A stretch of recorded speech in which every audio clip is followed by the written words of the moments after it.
Merci, Monsieur le Président. Distingués assesseurs. Monsieur Sori Kondé, Monsieur le procureur, je souhaiterais que vous revoyiez encore une fois ce procès verbal pour remarquer votre signature, oui. avant que je ne commence à vous poser des questions. S'il vous plaît.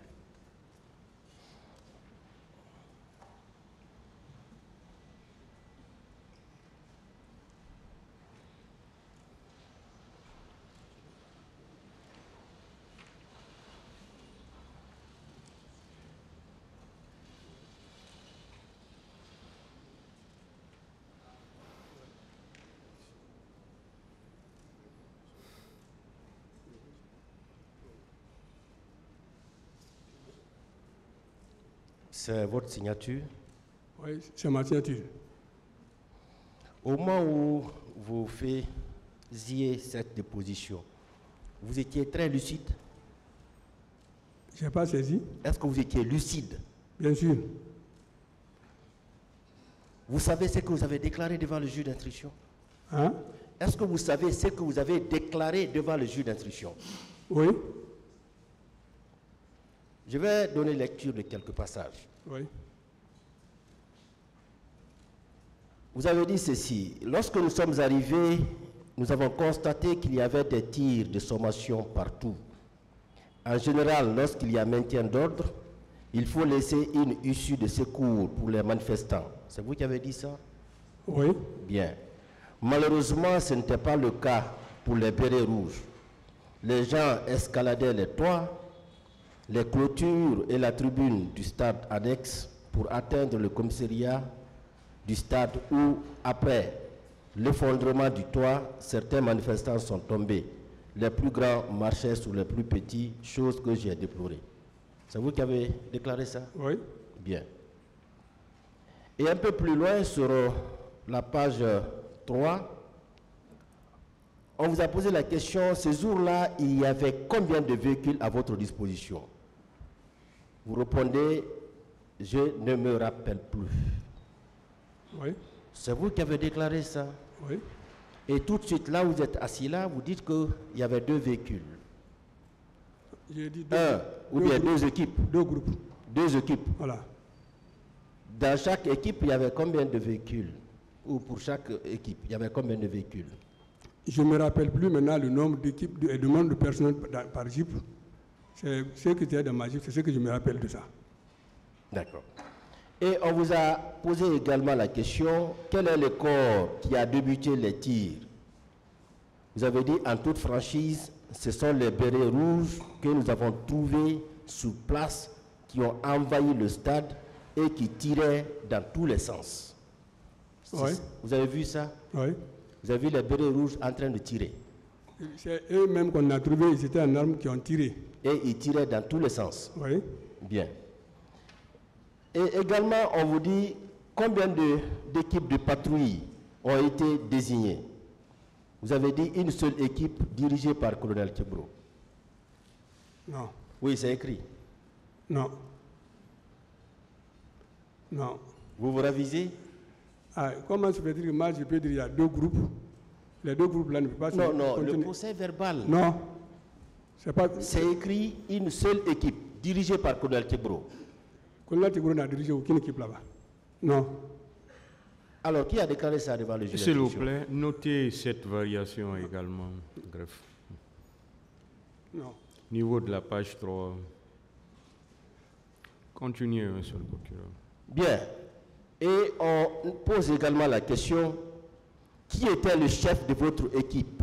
Vous dites c'était le lieutenant-colonel Kalonzo, en service au haut commandement de la gendarmerie nationale. Je dis, le mot là n'est pas venu de moi. C'est venu de qui? Je ne sais pas. Non, vous devez le dire. Toi, je ne sais pas. Non, c'est venu de qui? C'est vous qui étiez là, assis devant le juge d'instruction? Non, je ne sais pas, c'est pas venu de moi. C'est venu de qui? Du juge d'instruction? Moi, je ne sais pas. C'est venu de qui alors? Franchement, je ne sais pas. Vous ne savez pas? Non. C'est pas vous qui avez parlé de Kalonzo? C'est pas moi qui ai parlé. Vous connaissiez bien Kalonzo en ce moment? Mais je le connaissais? Où il était? Franchement, je ne connaissais pas sa position. Non, au moment du 28 septembre 2009, où était le colonel Kalonzo? Je ne sais pas où il était quand même. Ah, il n'était pas de votre service? Il était de service, mais ce jour-là, je ne sais pas où il était. Vous ne l'avez pas vu? Hein? Non. Pas du tout.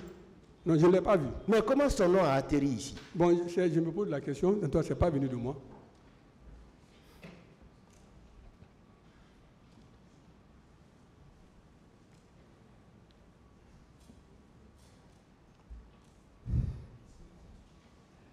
Et on vous pose la question, les bérets rouges étaient commandés par qui à l'époque?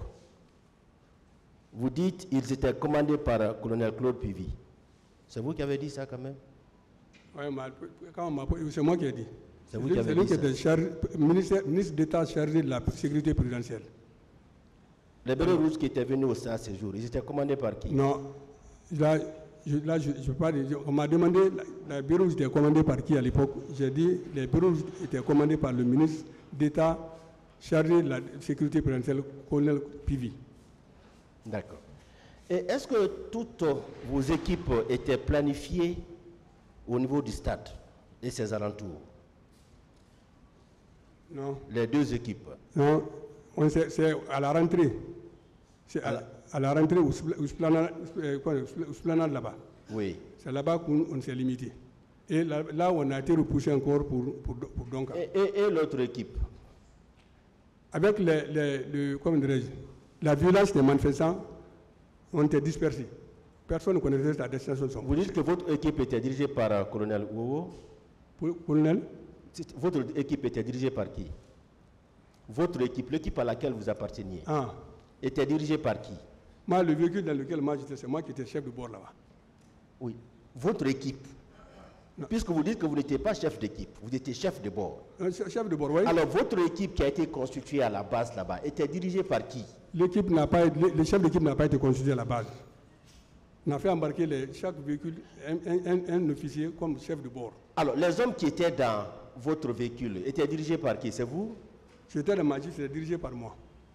Vous n'aviez pas de chef ce jour-là? Vous étiez le chef de ce véhicule-là? C'est moi qui étais assis devant. Bien. Il y avait combien d'éléments dedans? Dans le véhicule? Oui. Si j'ai bonne mémoire, il y avait 8. 8. Si j'ai bonne mémoire. D'accord. Et vous qui étiez dans ce véhicule-là, c'est vous qui constituez la seule équipe qui avait pris ce trajet-là? Non. Il y avait combien d'autres véhicules dans votre équipe? C'est ce que j'ai dit. Je ne me rappelle plus maintenant le nombre de véhicules qui a passé, non seulement des deux sens. Je ne me rappelle plus. Et au niveau du stade, ouais. Quel est le rôle que votre service a réellement joué? Le rôle de notre service, moi, particulièrement, je commencerai par moi, c'était pour sécuriser et porter main forte au secours aux personnes qui étaient en détresse. Est-ce que vous avez sécurisé? Est-ce que vous avez réellement sécurisé ce jour la population? Bon, eh bien, au départ, on ne pouvait pas. Mais quand les autres sont venus maintenant, il fallait venir pour au moins aider des personnes, comme je l'ai tantôt dit. Oui, dites-nous, quels sont les actes que vous aviez posés ces jours-là au stade? Moi, personnellement, j'ai tiré des enfants qui étaient très faibles, les sortir, les orienter, parce que certains traumatisés qui sont, et quand ils sortent du petit stade-là, ils continuent encore vers le grand stade. Ils disent, allez-y par là, sortez par là. Allez-y par là, c'est ici la route. Et en même temps, les gens qui sont étouffés, la Croix-Rouge, ils les aidaient à embarquer dans le véhicule pour l'hôpital. Bien. Et j'insiste là-dessus. Colonel Kalonzo, vous dites que vous ne saviez pas où il était ces jours-là? Non, si je le savais, si je sais, j'allais dire, mais je ne savais pas. Vous n'apparteniez pas au même service? Bien sûr.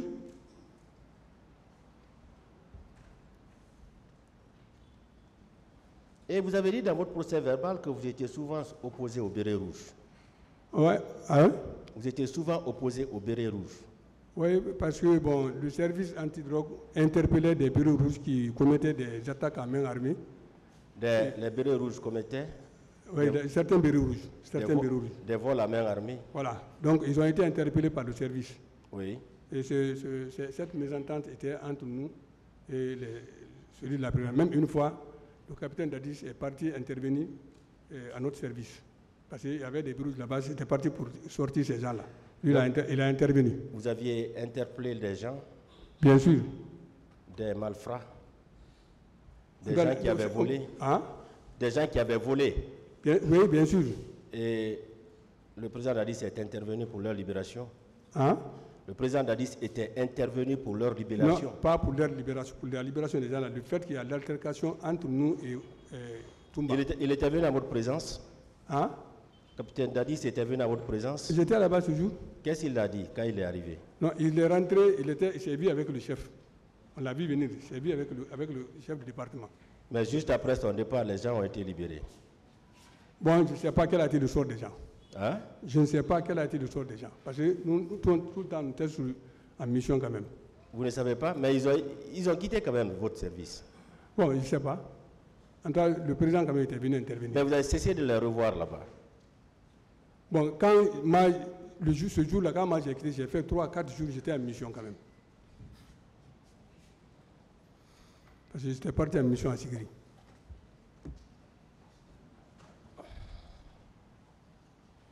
Est-ce qu'il y avait des gens qui portaient des bérets rouges parmi vous? Parmi l'antidrogue? Non. Est-ce que ce n'est pas à cause de ça qu'il y a eu opposition entre vous et les bérets rouges? Non.